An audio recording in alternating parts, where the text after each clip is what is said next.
All right, so we've got a Q&A session planned here. Actually, so Heather, our social media manager, went through and solicited questions from our audience. And so Joe and I thought it might be kind of fun to answer some of those questions, with Brant's help, of course, while we're running around in the world trying to kill infestations. So, Joe, I was thinking of just hitting these ones first that are close to the base. Does that work for you? Yep. Okay, cool. We're eventually going to try to work our way all the way down to a spot where I want to claim a medical tent as an outpost. But before we do that, we're going to deal with some infestations. But while we're dealing with these wait a minute. You got to open the door before you set... No, you don't. What? The No, fire goes straight through the door? What in the world was that? Joe, you crazy man. You haven't, you never knew that, Geoffrey? No, I did not realize. Of course it makes sense now that you've done it. It just never, like, yeah, it seems obvious that that's how it would work. But it didn't occur to me until you actually did it. The fuel leaks in through the cracks in the door. Come on, man. Oh, yeah, absolutely. No, that makes perfect sense. Like, absolute physical sense that that's how it should be. Okay, where is this screamer? There's He's the on the screamer. other side from you. Yeah, no. I should not have ignored that zombie. There. Got the screamer. There we go. Anybody else? It sounds like I just heard a juggernaut. Is that true? Is that real? Yeah, he's been out here for a while. Oh, I never saw him. Oh, there he is. While you're We playing, drove right past him to get here. while you're playing, I'm going to answer a question from La Coalition. Oh, please. When is the PTR for Xbox? And never. Just the answer to that. Xbox architecture is not really set up for us to do our PTR in, so sorry, not gonna happen. You can join it on Steam though. Yeah, oh, dang! Okay, seriously. So, Joe, I'm only playing in the Nightmare Zone. Have you brought a bit of lethal with you? Like, what's going on? I mean, obviously no, because this is a regular feral.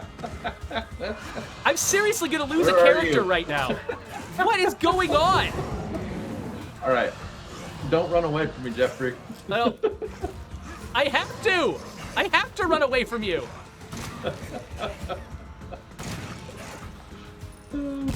Oh, come on! This is quality entertainment This though. really is. Okay. All right.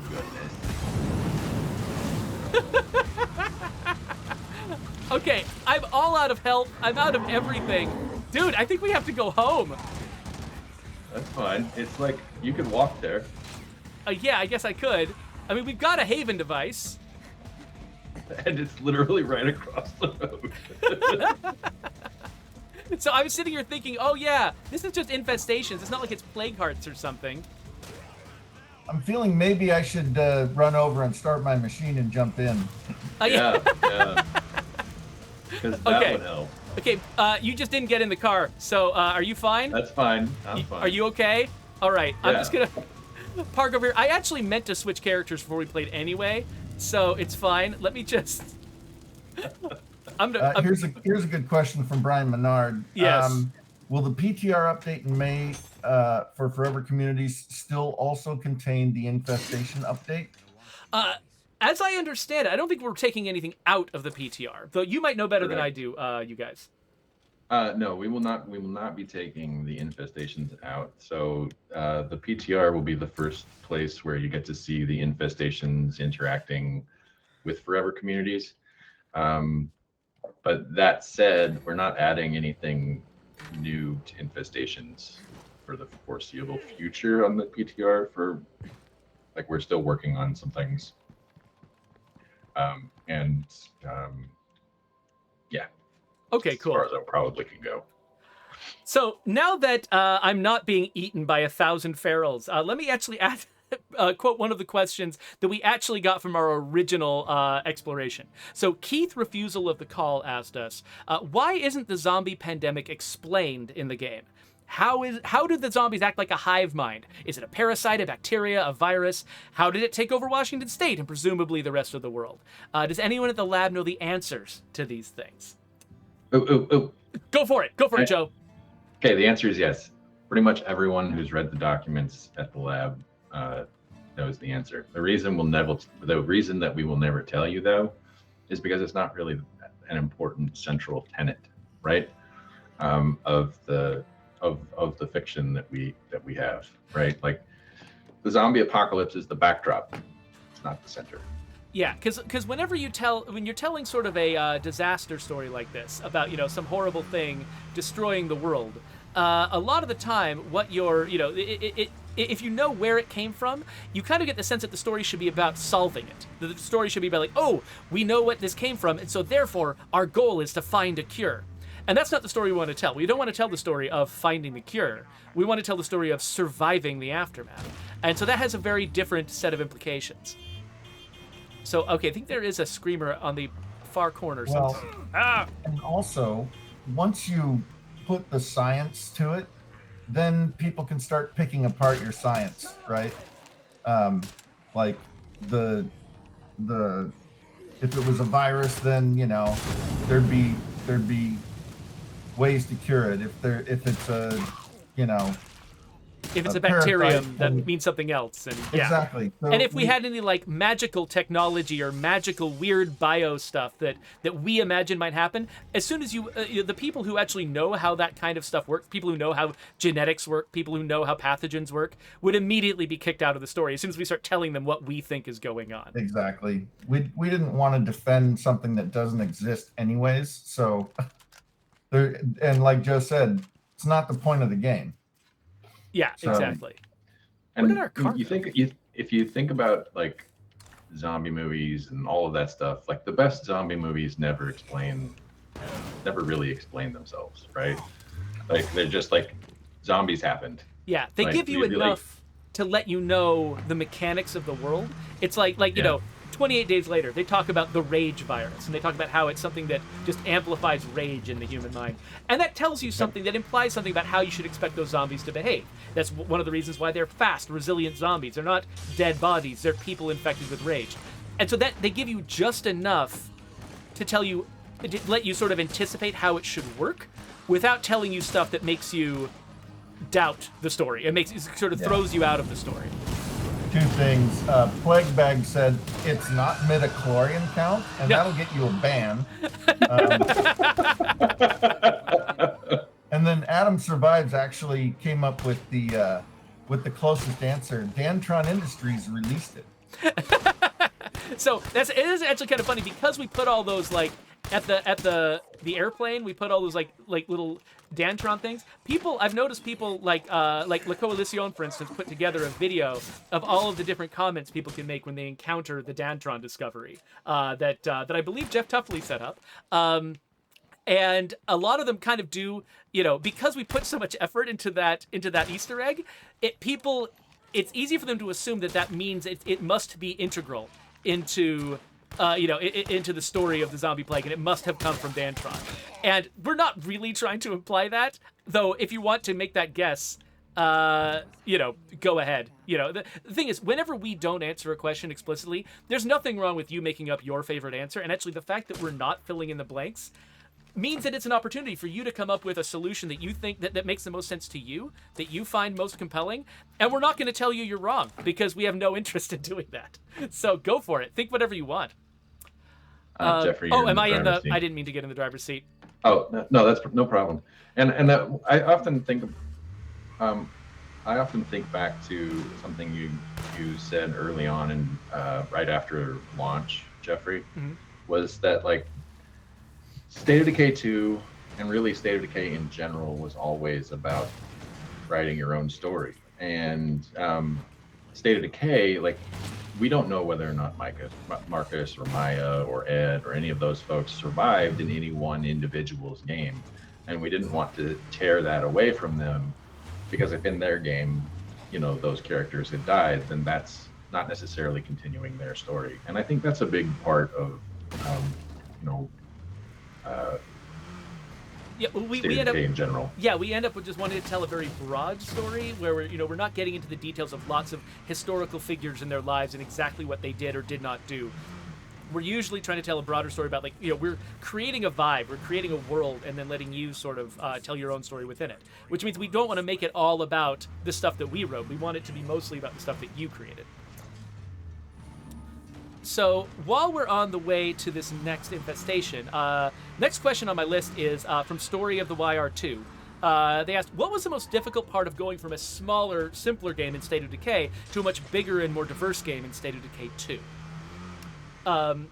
So for me, actually, State of Decay 2, it turns out, is not actually that much more complex than State of Decay 1. The thing that impressed me is that, when I joined the State of Decay team, it was right after State of Decay 1 was released, and State of Decay 1 was a shockingly complex game for a team of only a couple of dozen people to have put together. So we kind of, those of us who were working on State of Decay 2, we're basically building on the shoulders of giants. We had so much, actually, a lot of places where we kind of took shortcuts to make State of Decay 2 was basically just saying, hey, why don't we do it like State of Decay 1, because that worked. And it was a miracle it worked, and we should, rather than questioning that and trying to redo it, let's just do what worked. And so that was actually part of the solution that we had for a lot of the stuff was, in places where we had any doubt, we're like, oh, how should bases work in State of Decay 2? We went through a lot of different ideas about that, but eventually we landed on, you know what? They could work like the bases in State of Decay 1, and I don't think anybody would complain. And that's kind of what we did. We added some complexity to it, but only a thin layer of complexity on top of what already worked. And so, so it helps when you already have a really great game to build on top of, which I can say because I didn't work on State of Decay 1. I worked on the expansion packs, but I didn't really work on the original game. Yeah, I think for me the biggest impact was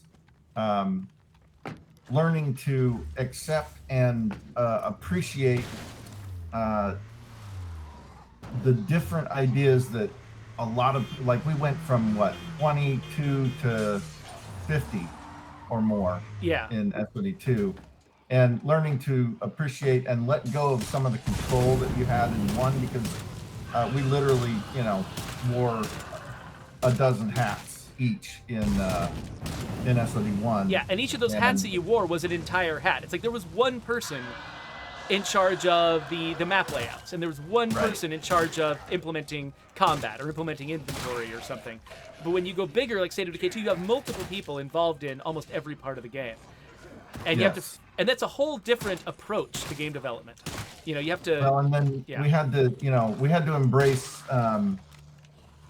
the idea of production culture too, because for a long time we'd sit around and make decisions at somebody's desk and say, that sounds cool, let's do it, instead of actually having somebody coordinating whether or not we had time to do it. Yeah, totally. Now you can shoot from the hip a lot better when there's a smaller number of people you got to talk to make something work. Yeah. Well, and now that there's more people in the room, you can actually find out the implications of an idea on things other than yourself, like audio and effects, and a lot of QA people who a lot of times didn't have a seat at the table.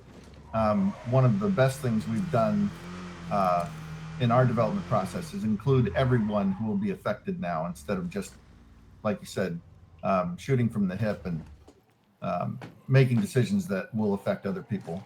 So yeah, and so like, even though it's certainly easier to shoot from the hip and it's easier to build a game with a smaller team, a lot of the benefits you get from having a larger, more diverse team, people with a lot of different perspectives, either from just their life experience or from what discipline they're a part of and what skills they have, you can end up making a better game. It's just harder. But you know what?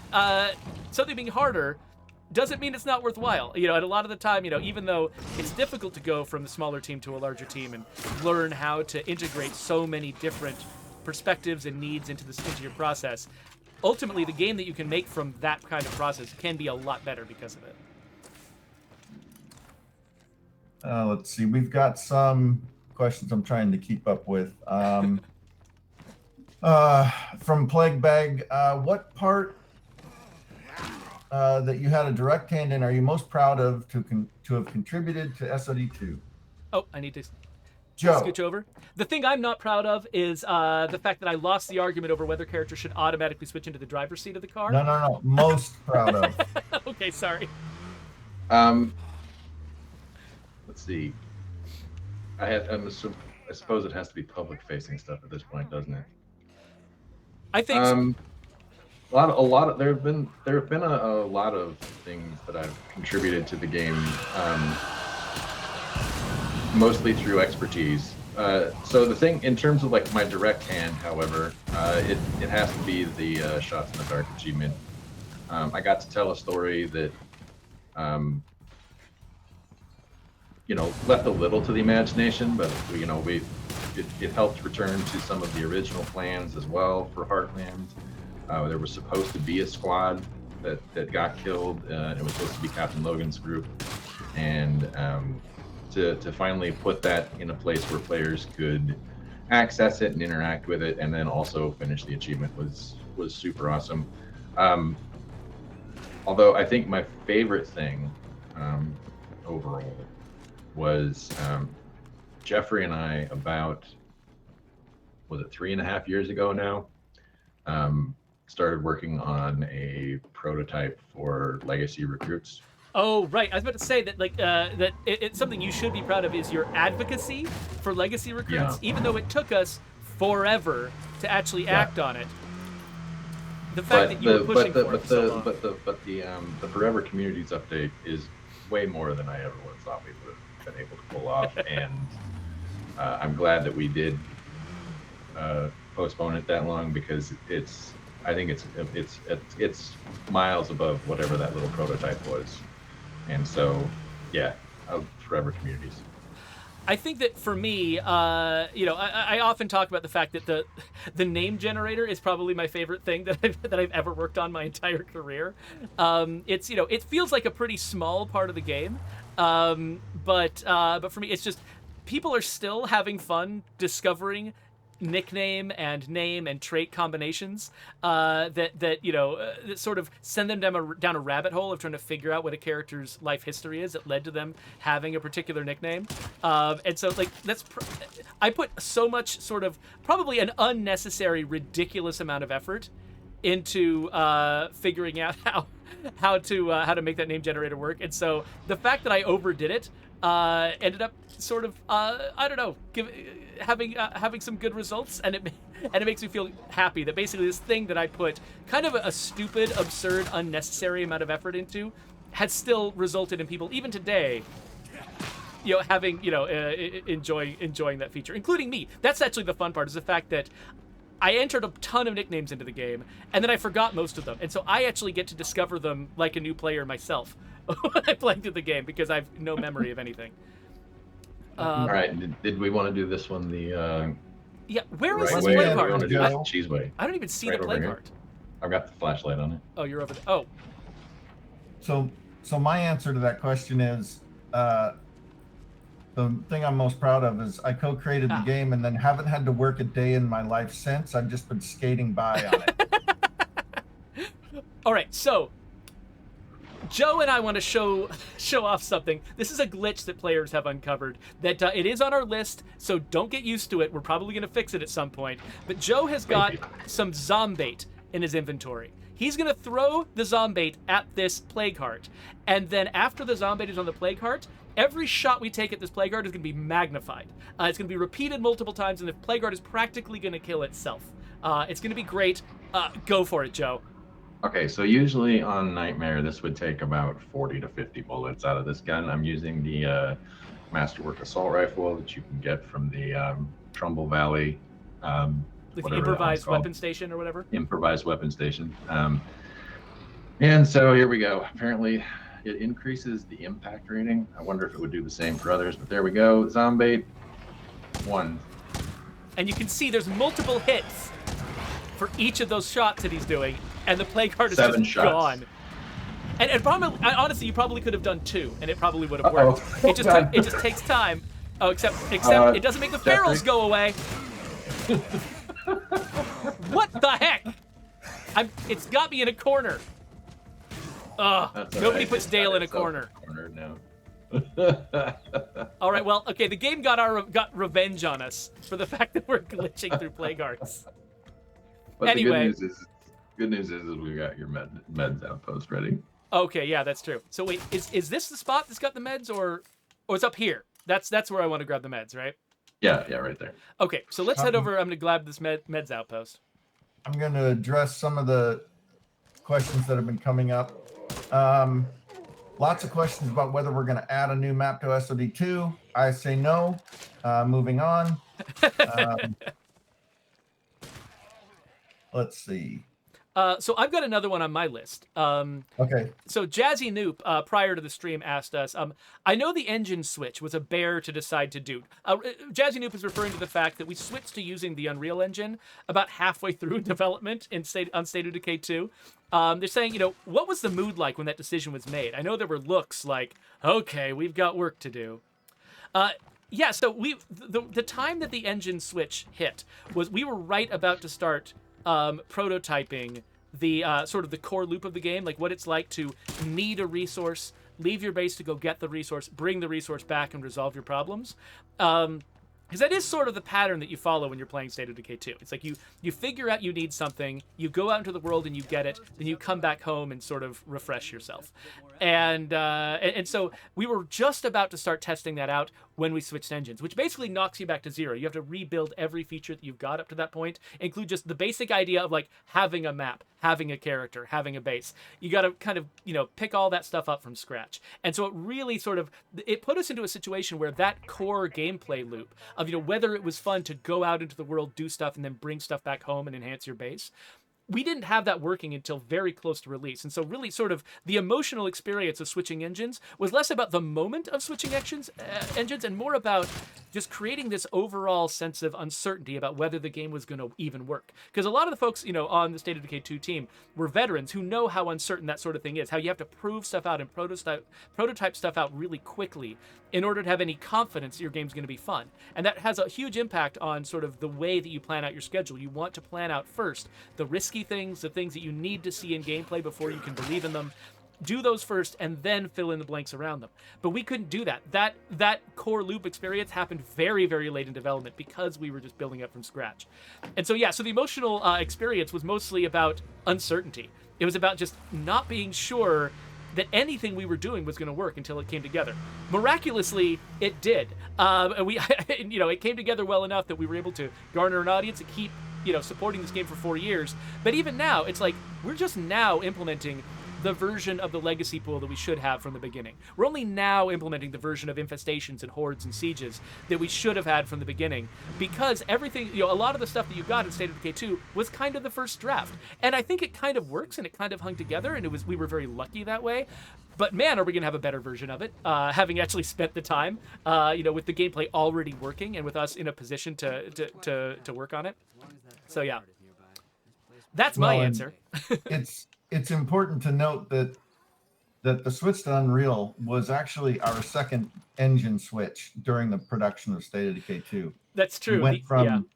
We went to Stingray, which was an awful engine that never got supported, even though they said they were going to support it. I won't go into that, but then we had to switch to Unreal, and so we basically started over twice with State of Decay 2. Because the first State of Decay was done with the Crytek engine, right? And so it was, Yeah, and CryEngine was,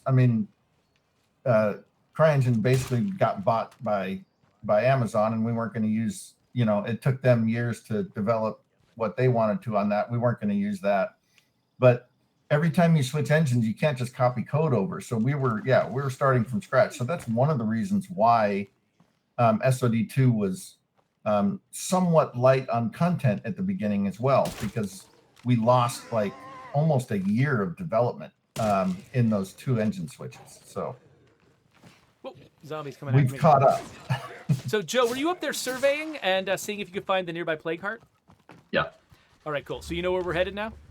Yeah. Yeah, so we're basically going to start tackling plague hearts now in the background while we ask more questions. So speaking of engines, actually, and sort of the difference that switching engines makes, we've actually got a question from someone named Nightbeard, who seems to have some, pre-existing negative feelings about the Unreal Engine. I'm not sure where that's coming from, and I don't think it's necessarily justified, but let me read the question and you can sort of, judge for yourself.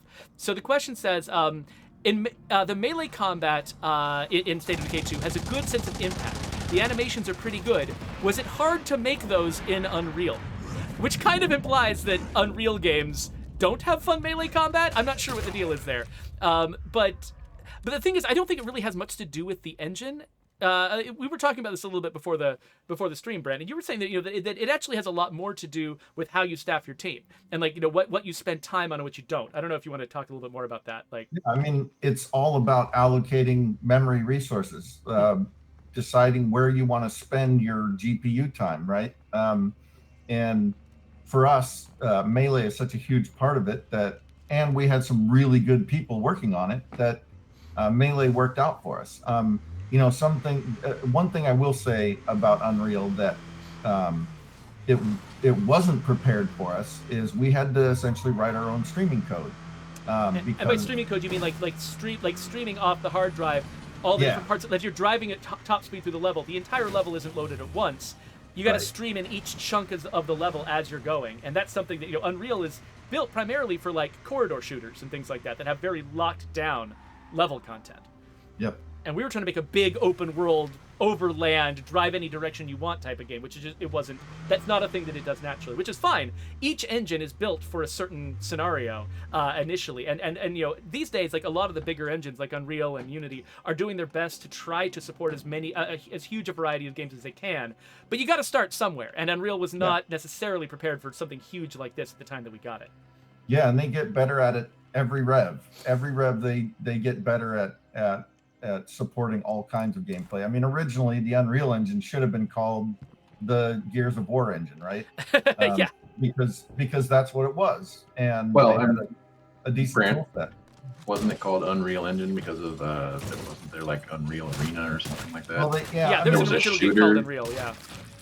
Yeah. It used to be that actually the names of engines a lot of the time were just the game that you like. If you made Unreal and then somebody just grabbed Unreal and then swapped out the content, they were using the Unreal Engine.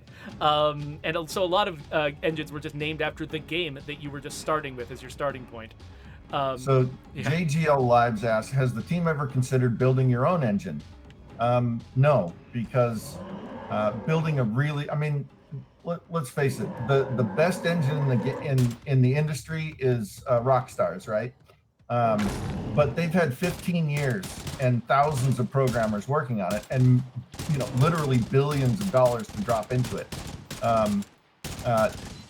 Very few people ever have that opportunity to spend that amount of time and put that amount of. We better go, Geoffrey. Yeah. Okay. So let me just take that guy off. So like if you decide you want your company to be an engine company, that like one of the major things you're there to do is to make a fancy engine, you can do that. But that's not us. Like we're a game company, and we we're not going to spend a ton of our resources just building an engine. We want to have if we're going to hire people to our team, we want them to be game people, gameplay people. And so we're happy to sort of to spend the money on somebody else's engine. Let them be the expert in engine building, and we can be the experts in game building. Because there are a lot of really great game developers out there who are really good at engine development. They've made some really amazing stuff. But we want to be focused on the stuff that we're already good at. Yep. I'm just gonna throw some thermite at you. I'm sure that's okay. That's fine. So Vinbo Zimbo, or Vinny as I know him, asked a very important question. Can tacos be added as a stamina item? And I say no, because they would be OP. I would say no, because you can't scavenge them, because they'd be gross after a certain amount of time. No, I don't agree. But you would eat a taco, a 2-year-old taco that you found in a cabinet somewhere. A 2-year-old taco is better than any other food you can find. I'm just gonna throw that out there. It's better than a no-year-old taco. True. Wait, no. Okay, that's why not don't true. you take that feral? Oh, never mind. I will have to add as a disclaimer that I'm not suggesting anyone go out and eat a 2-year-old taco. Yes, we have to be responsible. We don't want to be legally liable for nonsense that people do.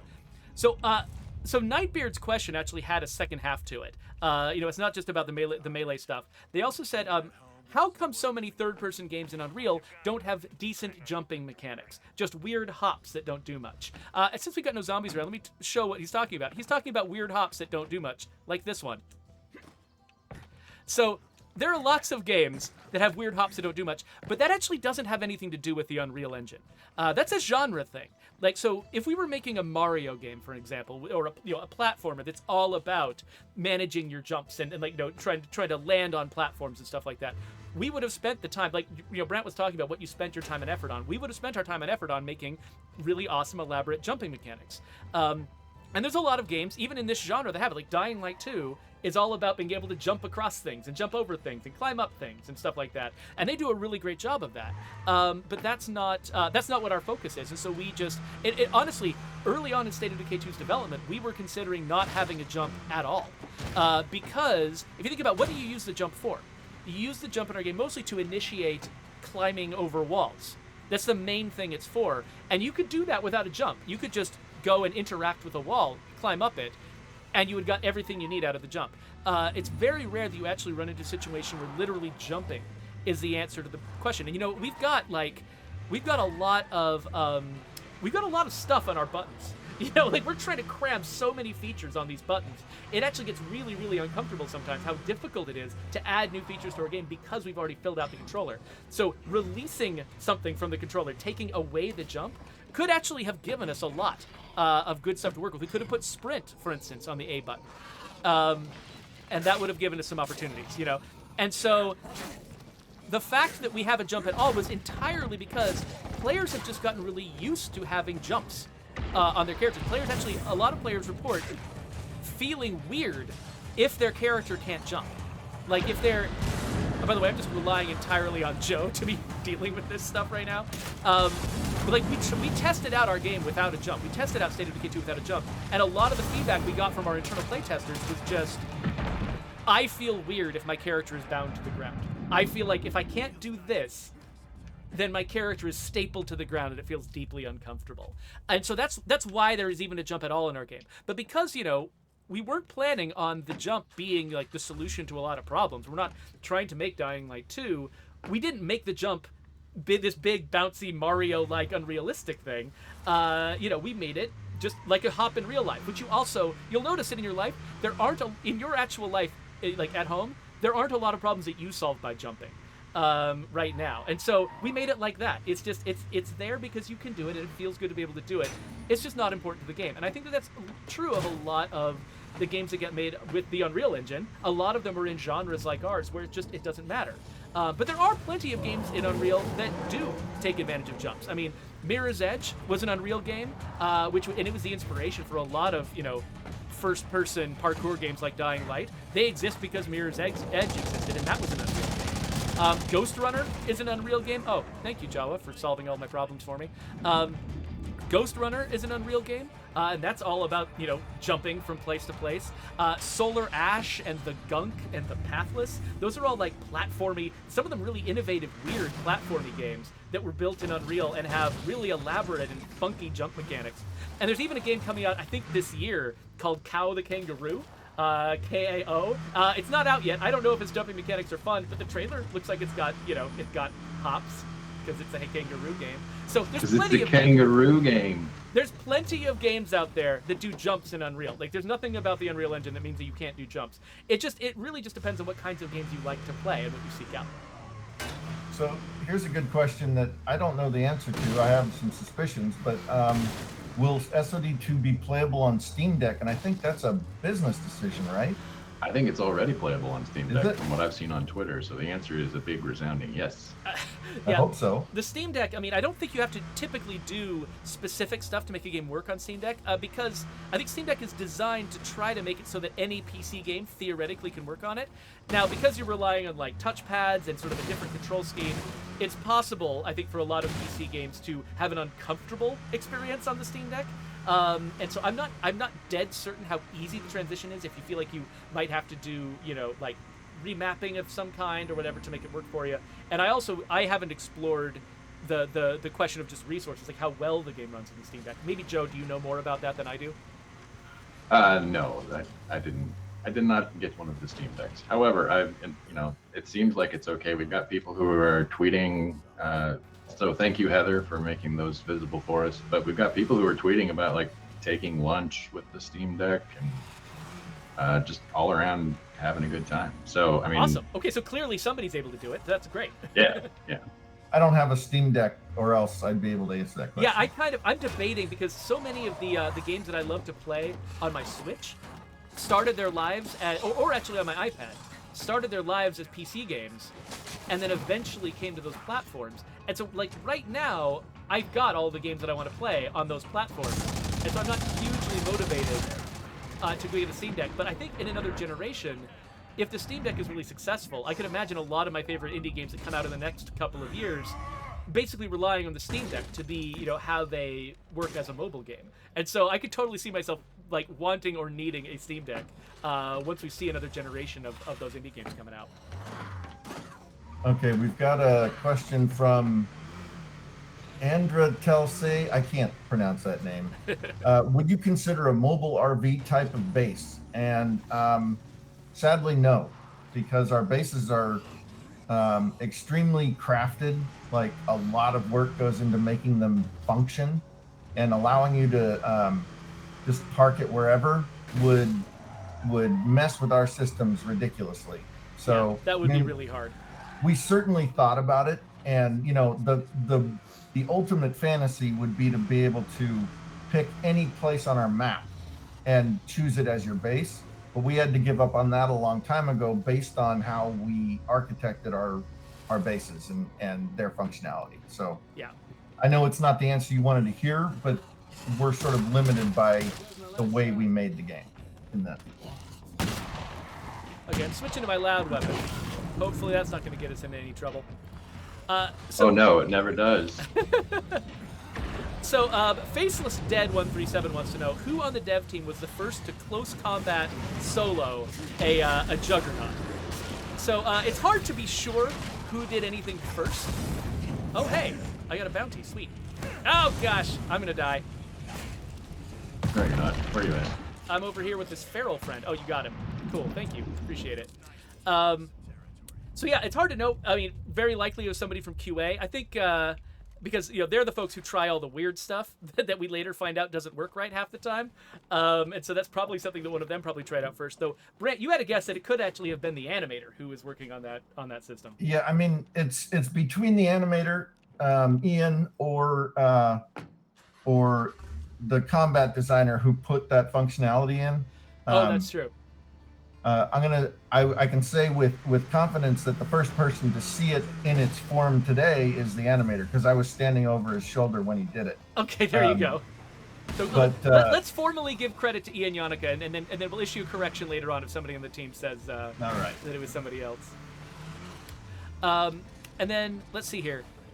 Here's a really important question. Yes. This is from user Ben P.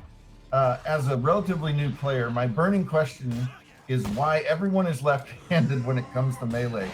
And I have a very simple answer to that. It's because the way we put the camera, the view over, having all of their gear on the left side of their pack made better sense for the camera placement.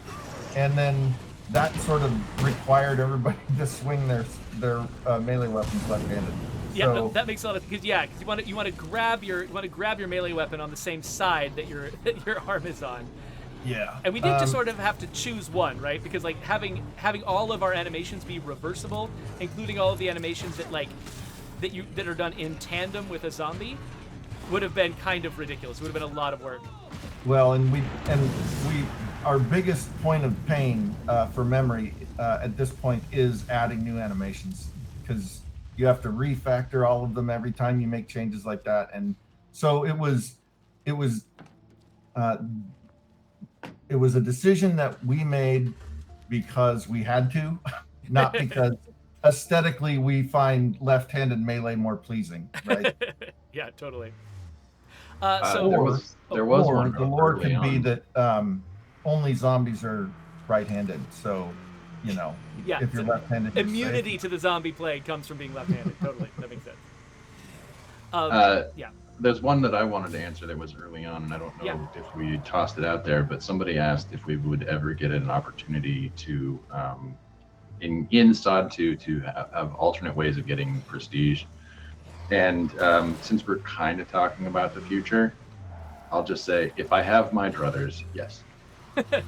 Yeah, it's hard to make promises about specific things like that in case something changes in our plans. But we've known, like, That's from the why I beginning, qualified it. we designed Prestige specifically with the, like, when we first suggested the idea when we were developing Daybreak.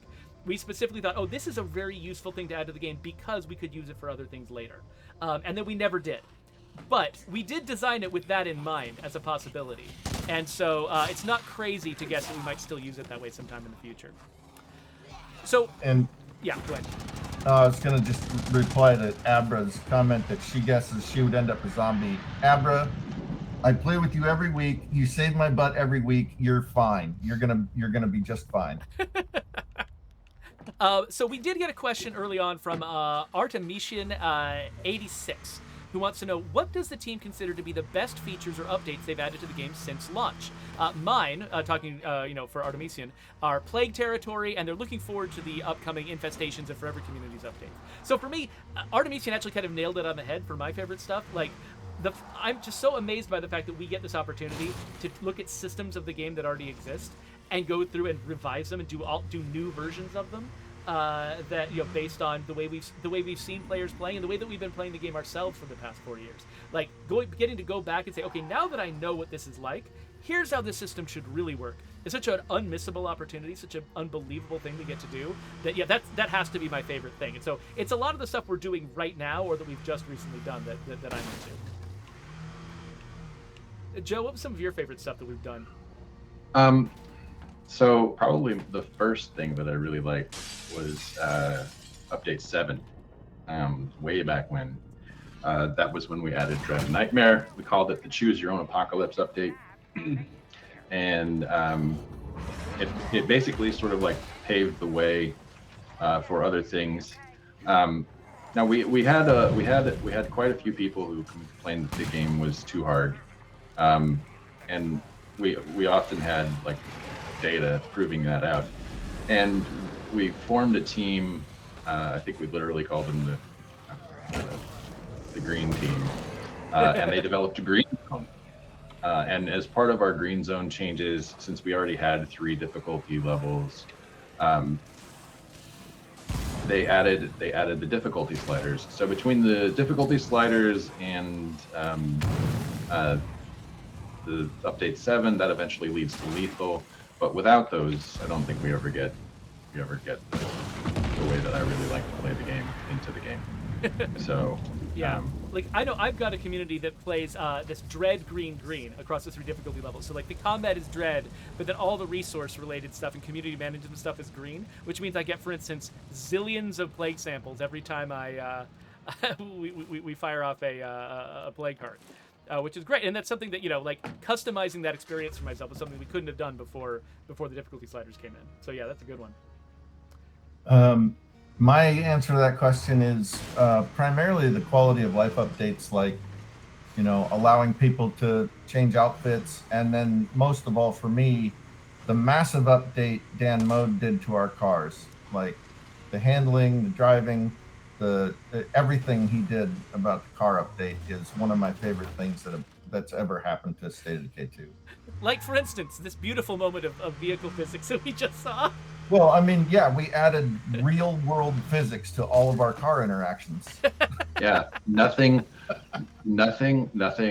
untoward ever happens. Like, you could just totally sit in the back of a car that flips itself like that. All of our physics were mocapped. That's all I'm going to say. Yeah. So this vehicle was actually the first vehicle that Dan Mode was working on, sort of tuning to the new standard that we were setting. And we used this vehicle as sort of one of the rewards in the anniversary pack. So, that's the bounty pack that's active this month. And so if you want to go out and get it, you can, with Cash Beaumont.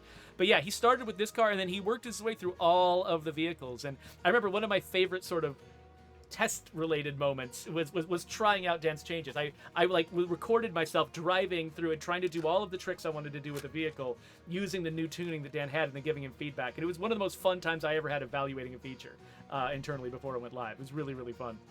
Your VO on that video was a lot of fun to watch too. should I share that at some point? I don't know. I think it might be fun because you were like it was the joy of discovery for you was palpable. I was having way too much fun, like trying to do like skidding around corners and stuff like that. Stuff that like my instinct always tells me in a video game I should be able to do. I was just trying it all out, and literally everything I wanted to do worked, and it was just blowing my mind. So I was having a great time. We're running low on time. I should ask the last question that Heather collected for us, which is, what was a funny or memorable aspect of development? This is coming from Unknown Division. So the one that I thought of when I read this question was, so earlier on, Brant was talking about the process of streaming the levels in. So our levels are actually, this map is actually divided up into a grid. It's like 8 squares on a side or something like that. And each of those pieces of a grid is effectively its own level, and they're all stitched together. And you only have like 9 of them loaded, like the one you're in, and then all the neighboring ones loaded at any given time. And so one of the tough technical problems for us to overcome early on was when you're playing in multiplayer, making sure that everyone was streaming in the same levels at the same time at the right time. And so we did some multiplayer tests internally early on where we would be like doing something like this, where I'm like riding around in a car with Joe, and because of some weird miscommunication between the host and the client, we would drive into an area where it had not streamed in yet. But the fun thing is that the roads are streamed in all the time. The roads are really critical for things like pathfinding and stuff like that. So the roads are always there. And so what it did was it turned the game into basically the Rainbow Road from Mario Kart, because we would have no level loaded around us, but we would still have the road that we were driving on. So we had to like very carefully drive on the road and not fall off at either of the sides, because then we would just fall into oblivion forever. So discovering that during a multiplayer test was probably one of my favorite moments. You guys have any you want to add before we wrap up? Joe, go ahead. Mine was probably when we were first starting to tune Lethal, or when we were doing some other, maybe not even first, but when Geoffrey and I first started working together to tune or retune Lethal. I don't remember which one it was. Let's head back home while we're talking. And so I was like, no, didn't die, didn't lose anybody. And Geoffrey would tune it harder. Didn't lose anybody. Geoffrey would tune it harder. And then I think one day he just got frustrated and he tuned it all the way up. And I was like, yeah, I almost lost my entire community. He's like, okay, so we're finally close to where it should be then. So killing Joe was basically my standard for whether it was difficult enough. If I could kill Joe, then it was good enough. Yeah. That'll be the name of our SOD movie, is called Killing Joe. Killing Joe. Yeah. how Undead Labs made State of Decay 2's Lethal Zone. My favorite moment is community related, because I love our community more than anything else about this game. We were snowed out of the Boston airport when we were going to PAX East, and we landed the day of the start of PAX. We were late, and our community manager at the time put out a call to local people, local fans, to come run our booth for us, and they did. They came out, they ran our booth, they showed the game, and nobody knew the difference. Like, they were just excited to be a part of it, and they were very knowledgeable about State of Decay, and they just did it for us. So that was my favorite moment of all. Honestly, I can't think of a better one to end on. I'm really grateful for all the folks who, contributed questions, who answered Heather's call. I think we had some, you prodded us to have some really interesting discussions on this stream, and so I really appreciate it. Everything this audience has been doing for us. I mean, again, getting to develop a game for 4 years after its release, which is almost as much time as we spent prior to release, that's ridiculous. Almost no one gets to do that, and it's because you all have been supporting this game. Like, we're supporting it up from one end, but you're all supporting it from the other end, and this only works if we're both there. So massive thank you to our community for everything that they've been contributing to this entire process.